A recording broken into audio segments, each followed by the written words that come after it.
la crise nous impose de revisiter nos modèles et peut-être, comme dans certains pays anglo-saxons où le public et le privé sont main dans la main, peut-être de changer de posture entre le public et le privé et d'arriver à générer une collaboration, une discussion et de plus opposer public et privé. Ça me paraît dans le sens de l'histoire et notamment face aux difficultés qu'on rencontre. Peut-être un exemple très concret au titre de l'ORIE, l'Observatoire régional d'immobilier d'entreprise, qui est un observatoire dans lequel GPA d'ailleurs est administrateur, sur lequel nous avons de la participation aussi bien de l'État, de grands aménageurs publics, de la mairie de Paris et de différents organismes publics, et par ailleurs de tous les acteurs de la chaîne de valeur. Et cet observatoire a mené une étude sur l'indice de recycler des vieux bureaux en logement et a produit cet indice pour donner un outil d'aide à l'action auprès des élus, auprès des maires, pour enfin faire changer d'échelle ce sujet de recycler des vieux bureaux en logement. Et à travers une initiative publique-privée, l'enjeu c'est de donner de la data, des éléments aux maires pour leur permettre de pouvoir piloter leur action et de prendre les bonnes décisions. Je pense qu'effectivement, tu le dis, un des sujets, c'est vraiment de réconcilier des cultures qui sont différentes. D'abord, une évidence, on habite dans le même monde. On est acteurs publics et privés, on agit sur la fabrique de la ville ensemble. Nous, acteurs publics, en tant qu'aménageurs, on ne sait pas faire sans les acteurs privés. Et souvent, les acteurs privés, pour leur action, ont besoin de s'aligner avec des politiques publiques, avec une vision d'élus municipaux, par exemple, etc. Et trop souvent, tu donnais l'exemple anglo-saxon, finalement, ce qui nous divise, ce sont d'abord des biais d'image. On a souvent des caricatures qui naissent. Et nous, on le voit, on travaille de plus en plus en copromotion. Donc, acteur public en copromotion avec un acteur privé. Et on voit que l'enjeu le plus fort, c'est de faire tomber en fait ces caricatures, ces regards. Parce qu'en réalité, on a un objectif commun, c'est être fier de ce qu'on va faire. Que ça soit au service de la cité, et bien sûr qu'il y ait un équilibre économique derrière, parce qu'une entreprise, ça a raison d'être, c'est d'ailleurs le code de commerce qui le dit, hein, donc c'est le législateur, c'est pas moi, c'est à un moment donné d'être rentable, et c'est normal parce que sinon elle meurt. Et c'est vrai que là-dessus, nous, on est très convaincus de la nécessité de ce dialogue. Tu citais l'ORIE, ce sont des lieux où ce dialogue peut exister. Bien évidemment, sans naïveté, il ne s'agit pas de se dire que 100% des objectifs sont partagés, mais dès lors que le temps long est en jeu, on est en fait sur des choses qui se ressemblent de très près. Un investisseur de long terme, il a besoin que son actif immobilier résiste au temps, soit adapté aux enjeux de développement durable, d'adaptation au changement climatique, de la même manière que l'acteur public souhaite mettre en avant ces thématiques.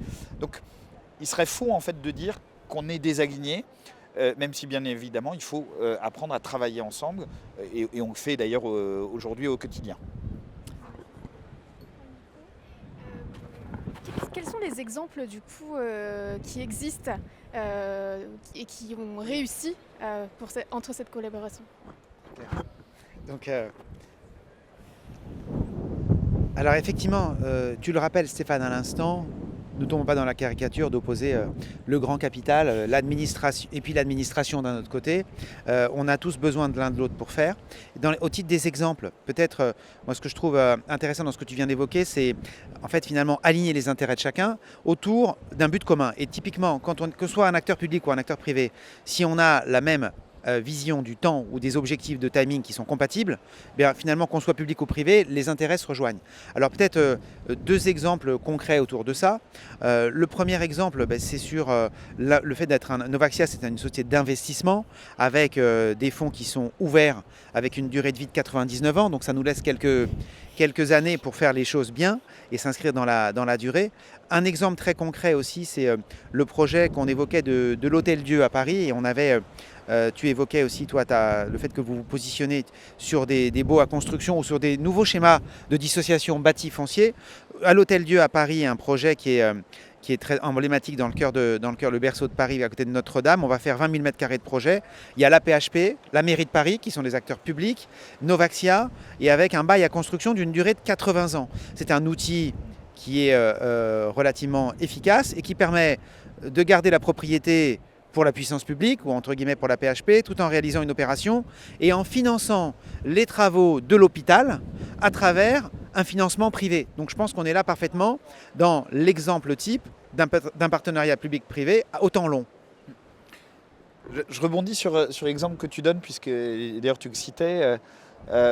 Grand Paris Aménagement a créé l'année dernière avec la Banque des Territoires une foncière pour détenir sans limite de durée, donc là, si possible, quelques siècles, on verra combien, je ne sais pas si on sera encore là à ce moment-là, des terrains sur des zones d'activité économique à développer, et là aussi pour permettre aux entreprises de s'y implanter.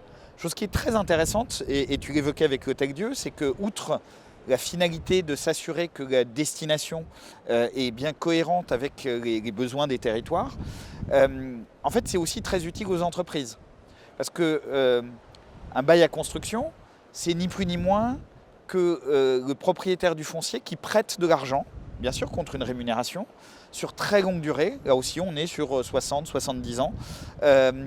Et donc, qui diminue le coût pour l'entreprise, qui va lui permettre de se concentrer sur ses objectifs.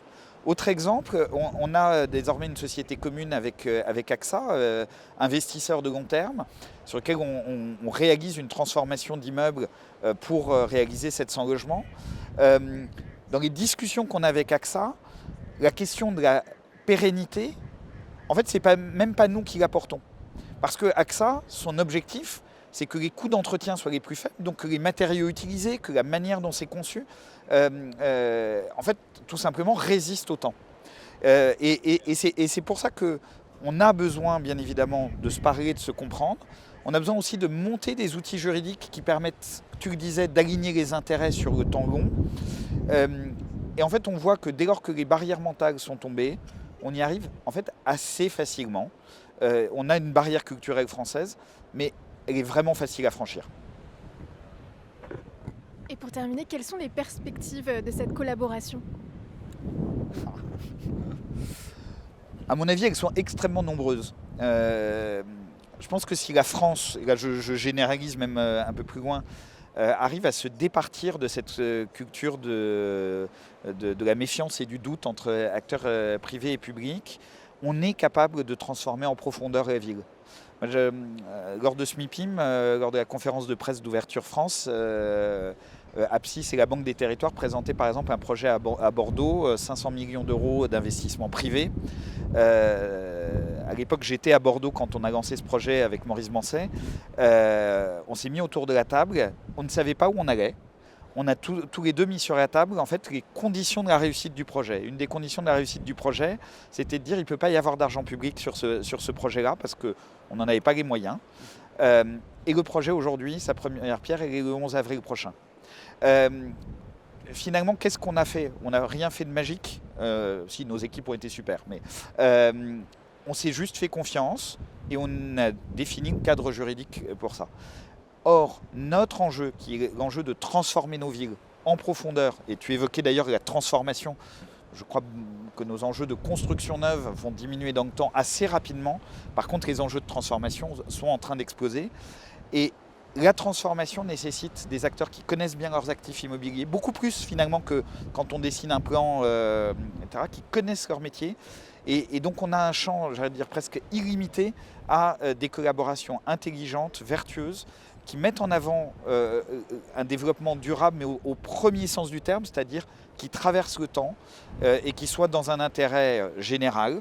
Une entreprise, elle a intérêt au bien-être des gens qui vont travailler, qui vont habiter au quartier, parce que c'est ça aussi qui fait la valeur de long terme d'un immeuble. Donc moi, je suis extrêmement optimiste sur le fait que la fin de l'argent public nous oblige à être plus intelligents ensemble.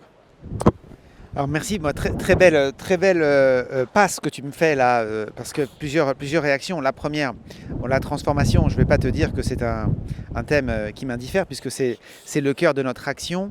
Cette transformation, elle va nécessiter, et on est en plein dans ce dialogue aujourd'hui public-privé avec les élus. On entend ici et là les élus qui nous disent, moi finalement, si je n'ai pas d'intérêt à bâtir du logement, j'ai un coût politique.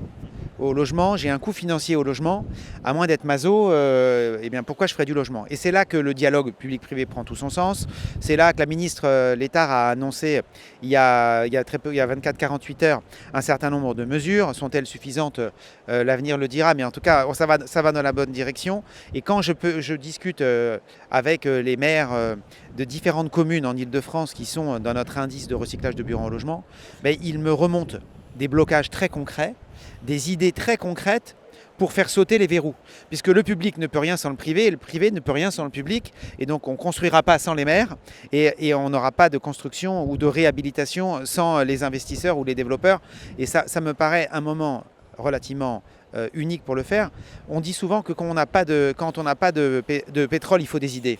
Et comme on n'a pas beaucoup de pétrole, il va falloir des idées, et on ne réfléchit, je pense, jamais aussi bien que sous contrainte. C'est un peu ce que tu évoques là. Et donc cette période, on peut la prendre comme une période complexe et ardue, c'est le cas, mais aussi on peut la prendre comme une période où le public et le privé vont devoir mieux collaborer sous contrainte, trouver des montages différents, trouver des outils différents, des schémas différents. Un certain nombre existent, il faut peut-être les dépoussiérer.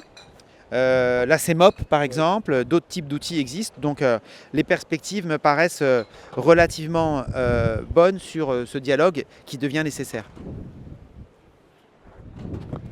Merci beaucoup. Ouais, c'est exactement la prochaine. Merci. En vous écoutant, messieurs, on dirait